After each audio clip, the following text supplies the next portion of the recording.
দুনিয়ার জীবনকে প্রাধান্য দেয়া যাবে না। ওয়ামা হাদিহিল হায়াতুদ দুনিয়া ইল্লা মাতাউল গুরুর, সম্পূর্ণ মরীচিকা। মরীচিকা দেখেছেন? দুনিয়ার জীবন যে কি জিনিস, যারা আল্লাহর পথে পরীক্ষার সম্মুখীন হয়েছে ওরা জানে। মানে কিচ্ছু না, মানে মুহূর্তে আল্লাহ পাক ইহকাল পরকালের ফয়সালা করে ফেলবে।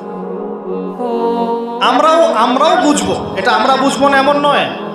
ইয়াং ছেলে রাস্তায় যাচ্ছে, বাইক নিয়ে খুব দাবরানি দিচ্ছে, আছে না? হঠাৎ অ্যাক্সিডেন্ট, ডেড, স্পট ডেড। এটা দুনিয়ার জীবনটা। সারা জীবন দুনিয়ার পিছনে ছুটেছে, শেষ বয়সে হতাশ, কিছুই পেলাম না। পাবে না, কারণ আল্লাহর পথে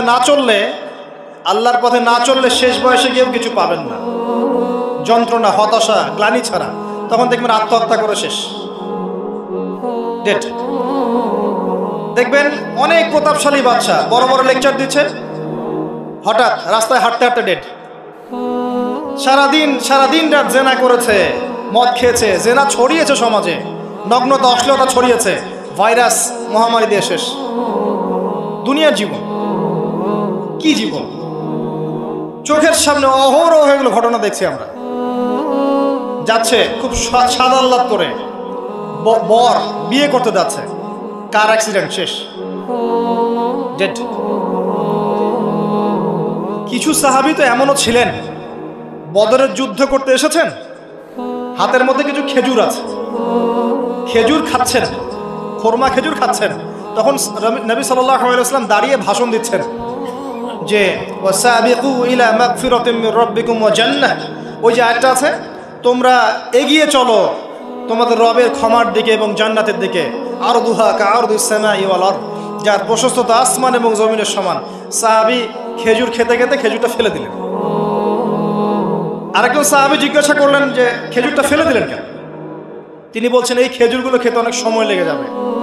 নবী সাল্লাল্লাহু আলাইহি ওয়াসাল্লাম এমন কথা বলেছেন, এটা শোনার পরে আমি আর এক সেকেন্ড নষ্ট করতে যাচ্ছি না।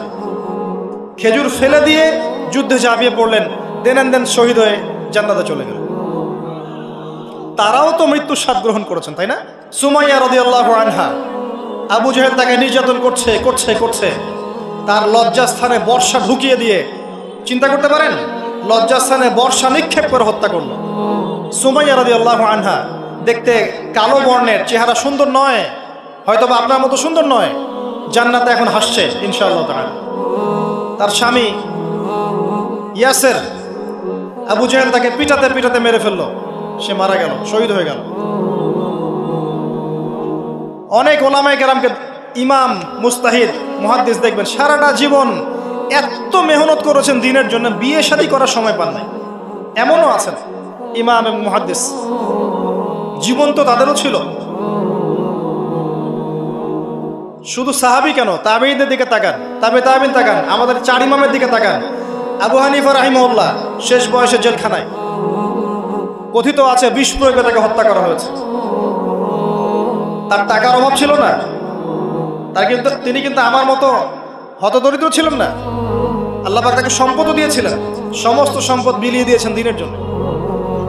ইমাম শাফিঈ রাহিমাহুল্লাহ, তার দিকে তাকান। আহমদ বিন হাম্বল রাহিমাহুল্লাহ, তার দিকে তাকান। তাকে পিটানো হচ্ছে আর বাগদাদের রাস্তায় ঘোরানো হচ্ছে, কারণ সমাজের মানুষ ফতোয়া দিয়েছে একটা, তিনি ফতোয়া দিয়েছেন আরেকটা। ওই যে হিল্লা প্রথা আর ঠিকা বিবাহ নিয়ে আর কি।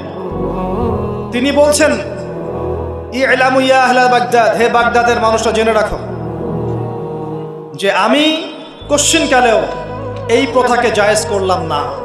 তোমরা চিনে রাখো যে আমার নাম আহমদ। জীবন তাদেরও ছিল। ইমাম মালিক রাহিমাহুল্লাহ, তাকে এত মার দেয়া হয়েছিল, হাত বাঁধতে পারতেন না নামাজের মধ্যে, নামাজে হাত বাঁধতে পারতেন না। সাহাবীদের থেকে নেন, তাবেঈ থেকে নেন, তাবেঈ থেকে নেন, মুস্তাহিদ ইমাম থেকে নেন, দুনিয়ার জীবন তারাও কিন্তু ভোগ করেছেন, আর আমরাও ভোগ করছি। আমাদের ভোগের সিস্টেমটা দেখেন, তাদের ভোগের সিস্টেমটা দেখেন। আমরা বাঁচছি দুনিয়ার জন্য, তারা বেঁচেছে পরকালের জন্য। আমরা দুনিয়ায় বাঁচছি দুনিয়ার জন্য, দুনিয়ার একটা চাকরি, একটা ব্যবসা, একটা পরিবার, একটা স্ট্যাটাস, বাড়ি গাড়ি, টাকা কড়ি, সম্পত্তি, এগুলোর জন্য।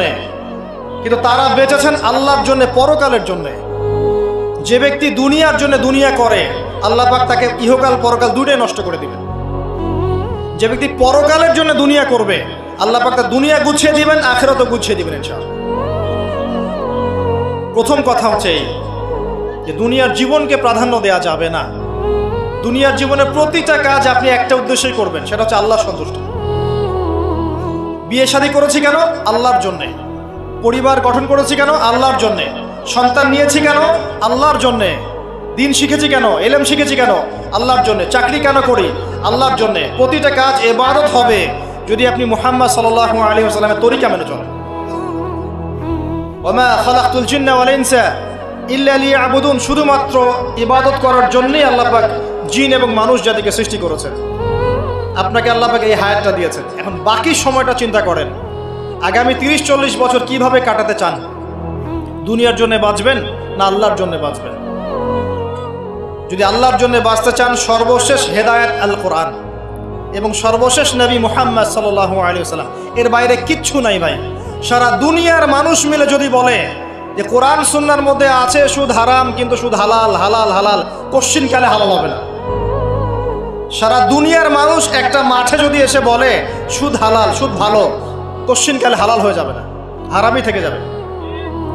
সারা দুনিয়ার মানুষ যদি বলে পর্দা করার দরকার নাই, এটা সেকেলে সেকেলে সেকেলে, এটা সেকেলে হয়ে যাবে না, এটা ফরজ থেকে যাবে। কিচ্ছু নাই কোরআন সুন্নাহর বাইরে, কিচ্ছু নাই। যা আছে দেখছেন বোগাস, যার কোনো ভিত্তি নাই, মানুষের মন গড়া প্রবৃত্তির অনুসরণ। এখন আপনি যখন কোরআন এবং সুন্নাহর কাছে আসতে চাইবেন, তখন কিন্তু আপনি চতুর্দিক থেকে বাধা পাবেন। এই পথ চলাটা এত সহজ হবে না। হ্যাঁ, কাদের জন্য সহজ হবে? যারা প্রোটেস্ট্যান্ট মুসলিম হবে। কি মুসলিম?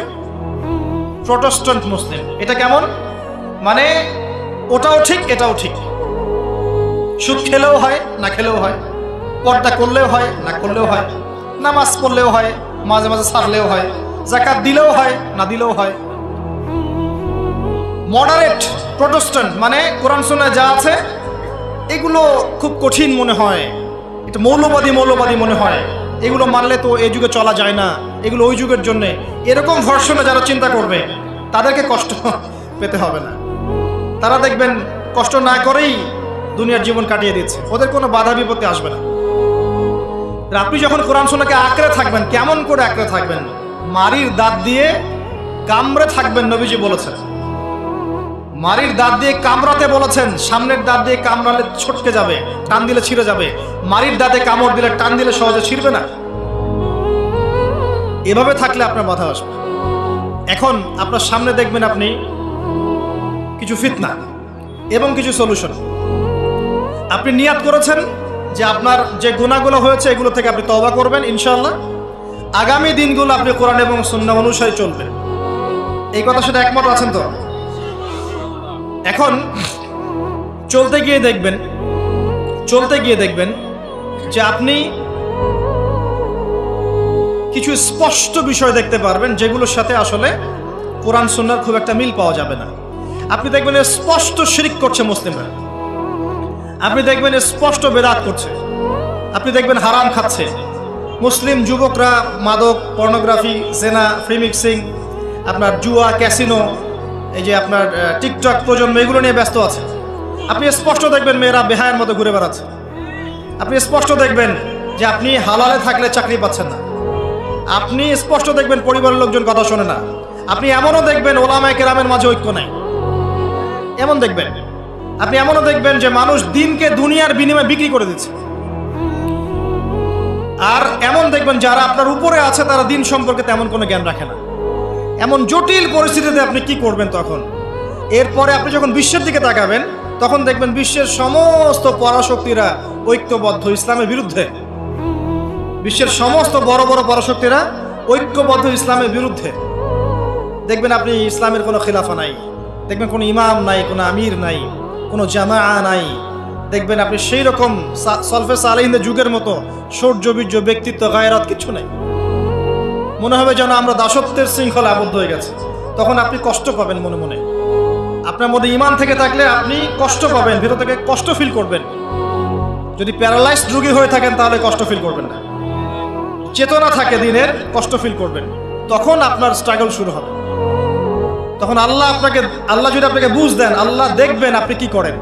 আপনার মেধা দিয়ে আল্লাহ আপনি কি করেন, আপনার অর্থ দিয়ে আপনি কি করেন, আপনার হায়াতটা দিয়ে আপনি কি করেন, আপনার এই যে জনবল দিয়ে আপনি কি করেন, আল্লাহ আপনাকে যা দিয়েছেন তা দিয়ে আপনি দিনের জন্য কি করছেন, আল্লাহ পাক তখন দেখবেন। এই জায়গায় আমি আপনাকে কিছু সলিউশন বলছি। এটা শুধু আপনাকে বলছি তা নয়, আমি নিজেও এটা ফিল করি, লালন করি। আর আমি এমন কিছু বলবো না যা আমি নিজে আপনার জন্য পছন্দ করি না। যেটা আমি নিজের জন্য পছন্দ করি সেটাই আপনাকে বলবো। প্রথম কথা, এখানে আপনাকে গাইডেন্স দিবে আল কোরআন। এরকম সিচুয়েশনে আপনাকে পথ দেখাবে অনলি আল কোরআন। এরপর নবী সাল্লাল্লাহু আলাইহি ওয়াসাল্লামের হাদিস। এখানে আপনার দায়িত্ব আসবে প্রথমত কোরআন পড়া শিখতে হবে। প্রথম কাজটা কি ভাই? কোরআন পড়া শিখতে হবে, তেলাওয়াত শিখতেই হবে, নিয়মিত তেলাওয়াত করতে হবে। একটা দিন যাবেন আপনার জীবনে যে কোরআন তেলাওয়াত আপনি করেন না, ইনশাআল্লাহ। বেশি থেকে বেশি করবেন, বেশি থেকে বেশি। আমার পরামর্শ হচ্ছে দিনে এক পারা করে করার চেষ্টা করুন। এরপর দায়িত্ব চলে আসবে আপনার কোরআন বোঝা। আপনি কিছু অংশ মুখস্থ করবেন, হিফজ করবেন, অর্থটা বোঝার চেষ্টা করবেন, কোরআনের ভাষাটা শেখার চেষ্টা করবেন। এর সব কিছু আপনি বুঝতে পারবেন না, তখন কি করবেন? আলেম ওলামার কাছে যাবেন, তাদের সোহবতে গিয়ে পড়ে থাকবেন। যে বিষয়টা বুঝতে পারছেন না জিজ্ঞাসা করে জেনে নেবেন। ফাসআলু আহলা যিকরি ইন কুনতুম লা তা'লামুন। এরপর কোরআনের আদেশ নিষেধগুলো আপনি মেনে চলবেন, নিজের পরিবারে এবং নিজের অধীনস্থদের মধ্যে। এরপরে আপনি থেমে যাবেন না। কোরআনের দাওয়াত আপনি যতটুকু জানেন এটা মানুষের কাছে প্রচার করবেন। মাদ্রাসা করবেন, মসজিদ আবাদ করবেন, মক্তব চালু করবেন, কোরআনের একটা রেভলিউশন ক্রিয়েট করবেন। কোরআনের জন্য আপনার জান মাল অর্থ বিলিয়ে দিবেন। ওই একটা ছোট্ট কাজ দেখবেন পরকালে জান্নাতে যাওয়ার ওসিলা হয়ে গেছে ইনশাআল্লাহ। তারপরে আপনি সুন্নতকে পাবেন। ওই সুন্নতের উপরে আপনার 24 ঘন্টাকে সাজাবেন। দিন রাত প্রতিটা আমল আপনি সুন্নাহ অনুযায়ী করার চেষ্টা করবেন। এরপরে গিয়ে আপনার দায়িত্ব আরো বাড়বে। এরপর দায়িত্ব চলে আসবে উম্মাহ কেন্দ্রিক। আপনার তাসকিয়া অর্জন করতে হবে, আত্মশুদ্ধি। আত্মশুদ্ধি অর্জন করতে হলে সবসময় পরকালের ফিকির করতে হয়, মৌতের স্মরণ করতে হয়, বেশি বেশি কোরআন তেলাওয়াত করতে হয়, এতিমের মাথায় হাত বোলাতে হয়, আপনার সাদাকা বেশি বেশি করতে হয়, মাঝে মাঝে রোজা রাখতে হয়। এগুলো করতে থাকলে আল্লাহর জিকির বেশি বেশি করতে হয়, আল্লাহর ধ্যান করতে হয়, আল্লাহকে ডাকতে হয়, দোয়া করতে হয়, আত্মশুদ্ধি অর্জন হবে। একই সাথে আপনার অন্তর থেকে হিংসা, বিদ্বেষ, এই যে গীবত, রিয়া, অহংকার, সমালোচনার সংস্কৃতি দূর করতে হবে। মনের মধ্যে অহংকার, হিংসা, বিদ্বেষ থাকলে আল্লাহর নূর পাওয়া যাবে না, তখন তাসকিয়া অর্জন হবে না। আল্লাহর নূর না আসলে আপনি খিজির হতে পারবেন না, যে অনেক দূর পর্যন্ত দেখতে পারে। সূরা কাহফের মধ্যে ঘটনা পাবেন। আর এই শেষ জামানায় টিকতে হলে আপনাকে খিজির হতে হবে, দূর পর্যন্ত দেখতে হবে। শোনেন, দূর পর্যন্ত দেখতে না পারলে বর্তমানকে মনে হবে ভবিষ্যৎ। এখন যে ফিতনাময় পরিবেশে বসে আছে এটা বর্তমান, এটা ভবিষ্যৎ নয়। একটা কথা বলেছিলাম বেশ কয়েক বছর আগে যে আপনার এমন একটা সময় আসতে যাচ্ছে যখন ক্যাশলেস সোসাইটি থাকবে, মানে কাগজের টাকাটাও থাকবে না। অনেক দিন আগের কথা। তখন কিছু মানুষ আমাকে বলেছিল, পরামর্শ দিয়েছিল এবং শুভাকাঙ্ক্ষী আর কি আমার। আর দিন দিন আমার শুভাকাঙ্ক্ষী বাড়ছেই আলহামদুলিল্লাহ, যে ভবিষ্যৎ বক্তা, তুমি হচ্ছে ভবিষ্যৎ বক্তা। আমি বলেছিলাম যে আমি যেটা বলেছি এটা ভবিষ্যৎ না, এটা বর্তমান। বর্তমান সম্পর্কে আপনার খবর নাই বলে বর্তমানকে আপনার ভবিষ্যৎ মনে হচ্ছে। এখন যা দেখছেন এগুলো বর্তমান, এগুলো ভবিষ্যৎ না। খুব অল্প সময়ের মধ্যে এই পরিস্থিতিগুলো দেখবেন পরিবর্তন হয়ে গেছে। আসেন, যখন ব্যক্তিকেন্দ্রিক কাজ শেষ হয়ে যাবে তখন আপনাকে উম্মাহ কেন্দ্রিক চিন্তা করতে হবে। তাসকিয়া অর্জন করে উলামায়ে কেরামের মাঝে ঐক্যের চেষ্টা করতে হবে। ঐক্যটা হবে মন থেকে। মন থেকে সবাইকে ভাই মনে করলে পরে ঐক্য হবে। যদি মন থেকে সবাইকে নিজের ভাই মনে করতে না পারি, মুসলিম ভাই মনে করতে না পারি, ঐক্য হবে না। যদি আমি মনে করি আমি জান্নাতের ডিলার, তোমার লিজ লাগলে আসো নিয়ে যাও, ঐক্য কখনো হবে না। অনলাইনে যাবেন দেখবেন সারা দিন কাদা ছড়াছড়ি। আর এমন এমন বিষয়গুলোকে নিয়ে আমরা কাদা ছড়াছড়ি করছি যেগুলো নিয়ে কথা না বললেও পরকালে কিছু যায় আসবে না ইনশাআল্লাহ। এমন এমন ইস্যু নিয়ে আমরা কাদা ছড়াছড়ি করি যেগুলো নিয়ে কথা না বললেও আমার জান্নাত জাহান্নামের ফয়সালা হবে না ইনশাআল্লাহ। এগুলো ওই বিষয় নয়, মৌলিক বিষয় নয়। আর আমরা যখন এগুলো নিয়ে ব্যস্ত থাকি, ইসলামের শত্রুরা দেখবেন ইসলামকে দমন করার আরো 10 ধাপ এগিয়ে যায়। আমরা ইন্টেলেকচুয়াল হতে পারছি না, ঐক্যের চেষ্টা করতে হবে, যার যার জায়গা থেকে করতে হবে, এবং মিসাল দৃষ্টান্ত নিজেকে স্থাপন করতে হবে যে নিজে যখন সবার সাথে মিশবো তখন দেখবেন মানুষ রিসিভ করে নিবে যে হ্যাঁ উনি সবখানেই আসছে, উনি সাম্প্রদায়িক চিন্তা করছে না। বিষয়গুলো হচ্ছে উম্মাহ কেন্দ্রিক চিন্তা করতে হলে ঐক্যের বিকল্প নাই। আর এই রেসপন্সিবিলিটি আমার মতো দায়ীদের নয়, মূলত এই রেসপন্সিবিলিটিটা হচ্ছে মূলত ওলামায়ে কেরামের। তারা যখন একত্রিত হবেন, ঐক্যবদ্ধ হবেন, তাদের মধ্য থেকে দেখবেন একজন আমির বের হয়ে গেছে, এবং তিনি যখন নেতৃত্ব দিবেন তখন জনগণ তার পিছনে তাকে ফলো করবে। ধর্মতাত্ত্বিক নেতৃত্বের কথা বলছি আমি। ধর্মতাত্ত্বিক নেতৃত্ব কি পলিটিশিয়ান দিতে পারবে? কারণ পলিটিশিয়ানদের কাছে কি ধর্মের সব জ্ঞান থাকে? স্বাভাবিক থাকবে না, কারণ তারা পড়াশোনা করেন না এইভাবে, তাদের কাছে পলিটিক্সের জ্ঞান আছে। আপনি যখন ধর্মতাত্ত্বিক ঐক্যের কথা বলছি তখন ধার্মিকদেরকেই তো দায়িত্ব নিতে হবে, এবং ধার্মিকদের মধ্যে যারা স্কলার, বিজ্ঞ বরেণ্য ওলামায়ে কেরাম, তাদের মধ্যে ঐক্য প্রথম দরকার। অনুসারীদের মধ্যে ঐক্য দিয়ে লাভ নাই। প্রথমে ঐক্য লাগবে আগে বড় বড় লেভেলে, তারপরে দেখবেন জনগণ ঠিকই আলেমকে মেনে নিয়েছে, তখন আপনি দেখবেন একটা ভালো শক্তি আপনি অর্জন করতে পারছেন। আদারওয়াইজ যখন আপনি বিক্ষিপ্ত বিচ্ছিন্ন, কেউই আমাদেরকে মূল্যায়ন করেন, যতই স্লোগান দেন, শোডাউন করেন, আইওয়াশ করেন, আদতে কিন্তু কেউ মূল্যায়ন করছে না আমাদের। আর আল্লাহ রাব্বুল আলামিন কোরআনে বলেছেন, এখন এই আয়াত কোথায় আছে আল্লাহ ভালো জানেন, এই আয়াতের বাস্তবতা কোথায় সেটা আল্লাহ ভালো জানেন। ওয়া'তাসিমু বিহাবলিল্লাহি জামিআ ওয়ালা তাফাররাকু, এই আয়াতটা কোরআনের মধ্যে আছে, এই আয়াতটা কোরআনের মধ্যে আছে, আল্লাহ পাকের কিতাবের মধ্যে এই আয়াতটা আছে, ওয়া'তাসিমু বিহাবলিল্লাহি জামিআ, তোমরা আল্লাহর রজ্জুকে শক্ত করে ধরো ঐক্যবদ্ধভাবে। আচ্ছা, এটার উপরে আমল না করে আমরা যদি এড়িয়ে যাই, এটা কোরআনের অবমাননা হয় না? এটা কোরআনের অবমাননা হয় না? যখন কোরআনে স্পষ্ট বলা হচ্ছে তোমরা সুদ খেও না, তারপরেও খাচ্ছি, অবমাননা হয় না? আল্লাহ বলছেন জেনার ধার কাছেও যেও না, তারপরেও করছি, তখন অবমাননা হয় না? আমরা মানে আবেগ প্রদর্শন করার চাইতে বিবেকবান হয়ে কাজগুলো করলে বেশি ভালো হতো। কোরআনের সম্মান সর্বোচ্চ শিখরে তখনই পৌঁছাবে যখন এর আদেশ নিষেধের উপর আমল করা হবে, এবং আমরা আমল করে দেখাতে পারবো, এবং ইনশাআল্লাহ আমরা পারবো। যদি কেউ পারে পৃথিবীতে, শুধু মুসলিমরাই পারবে ইনশাআল্লাহ। এবং মুসলিমদের মধ্যে যারা পারবে না, আল্লাহ পাক ওদেরকে সরিয়ে দিবেন, নতুন প্রজন্ম আল্লাহ পাক নিয়ে আসবেন ইনশাআল্লাহ। যুব সমাজ পারবেই, পরবর্তী তরুণ প্রজন্ম এবং আগামী ছোটদের প্রজন্মরা পারবেই ইনশাআল্লাহ। যদি কেউ পারে, এরাই পারবে ইনশাআল্লাহ। ইনশাআল্লাহ দেখবেন আমাদের মতো মানুষদেরকে দিয়ে যদি কাজ না হয়, আল্লাহ পাক আমাদেরকে সরিয়ে দিবেন, দিয়ে এমন এমন মানুষ আল্লাহ পাক তৈরি করবেন যারা এই চেয়ারগুলোতে বসবে, বসে কোরআন সুন্নাহকে হাতে নিয়ে বিশ্বকে নেতৃত্ব দেবে ইনশাআল্লাহ। আসবে এক সময়, অপেক্ষা করতে থাকেন।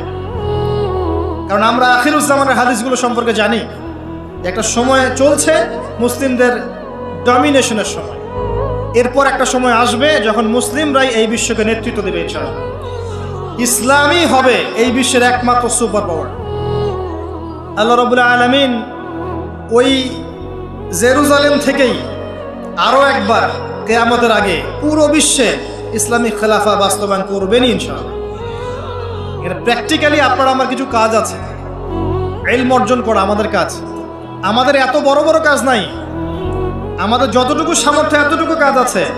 আমাদের কাজ আগে ইলম অর্জন করা, আমাদের কাজ জানা অনুযায়ী আমল করা, উলামায়ে কেরামের সাথে সম্পর্ক রাখা, মাদ্রাসার সাথে সম্পর্ক রাখা, জ্ঞানের চর্চা করা, হালাকাগুলো বাড়ানো, ইমানের চর্চা করা। আমাদের কাজ পরিবারগুলোকে সংশোধন করা। যদি কথা না শোনে ছেড়ে দেন, একক পরিবার গঠন করেন। বুঝাতে বুঝাতে যদি দেখেন যে আপনার পরিবার লুতের স্ত্রীর মতো হয়ে গেছে, বা নূহ আলাইহিস সালামের স্ত্রীর মতো হয়ে গেছে, তার ছেলের মতো কথা শোনে না, ছেড়ে দেন, আপনি আলাদা থাকেন। তাও ইমানের সাথে আপোষ করেন না। আসহাবুল কাহফ সমাজ, পরিবার সব ছেড়ে দিয়ে চলে গেছে, চলে যায় না, সব ছেড়ে দিয়ে চলে গেছে। যখন কেউ কথা শোনে না, একাই থাকতে হয় আল্লাহর রজ্জুকে ধরে।